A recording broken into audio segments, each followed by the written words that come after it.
You can use music. That takes me to all kinds of blissed out places when I listen to music. But to have that communion and to consciously, intentionally release that which is not us.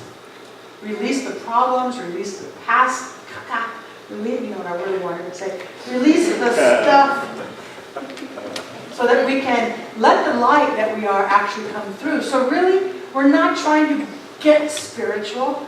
We're not trying to become spiritual. We're not trying to get light, supposed to be out there somewhere. We're trying to become it. We're trying to reveal it. No, you know what? Take off the word become. I don't even want the word becoming. We're not becoming. We already are it. We are revealing light.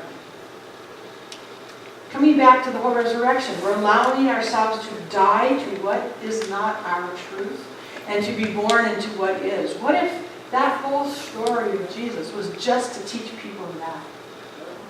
Just to teach people that we can die to what is not our truth. What if that whole thing, what if he willingly put himself through that, which there's some evidence that he might have done that, to teach people humanness and death is nothing compared to who I truly am, who we truly are. The Spirit presence. This is small matter compared to this. Waking up. Not always easy to do, but I believe it's our number one task. We keep releasing the false and embracing the true. We want to feel the presence within, we want to know the presence within, and we want to use the presence within. That's the principal part. Use every bit of it until little by little or all at once we get it. And we come into that sense of our true radiant nature. That's really truly who we are. So again, we're not trying to get spiritual, we're trying to reveal spiritual. Waking up to our presence, waking up to our principle. Feeling it, knowing it, and using it. So if I was to put a real short version on what I think the death and resurrection is about, I've already said it's to awaken, but simple phrase, die to the untruth, awake and rise to the truth. If you can remember nothing else today, die to the untruth, awaken and rise to the truth. Let's close our eyes and pray that together.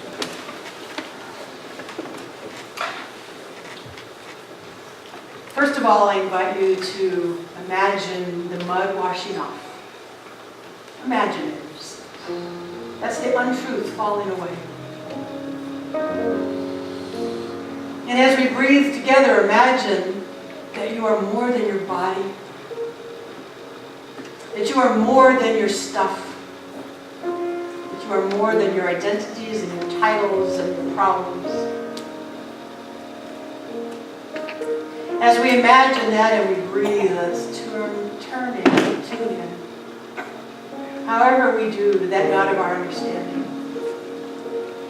Tuning into that presence that is already here. It's so simple. It's right here. Inviting ourselves to feel it in our bones, feel it in our hearts, feel it in our emotional life, feel it in our mind, feel it as our truth. As we invite ourselves into that, we are awakening ourselves. We are rising up right now to that truth. A truth that does not demand us to follow any particular religious path, but a truth that invites us to know that we are the path. We are already so aligned with the Spirit. We need to wake up. What I know for us is that no matter what we go through in our human life, we are more than we think we are. Whether we're experiencing emotions that don't feel good, we are more than that. We don't have to push those away. We just simply know they are part of our human experience. What I claim for us is that as we go through the human experience, at the very same time, we are also these magnificent spiritual spiritual beings. What I know for us is that resistance is not necessary on any part of this.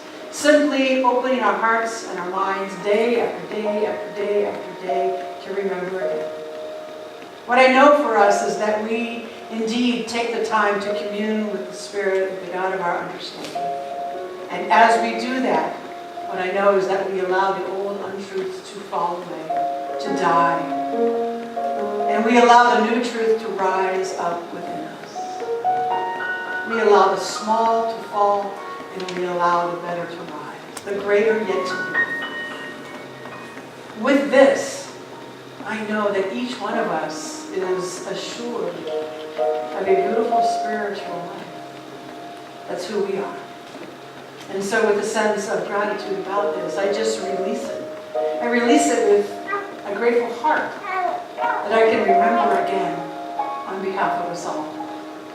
And so letting go, letting God, in full faith, I say, Amen, and so.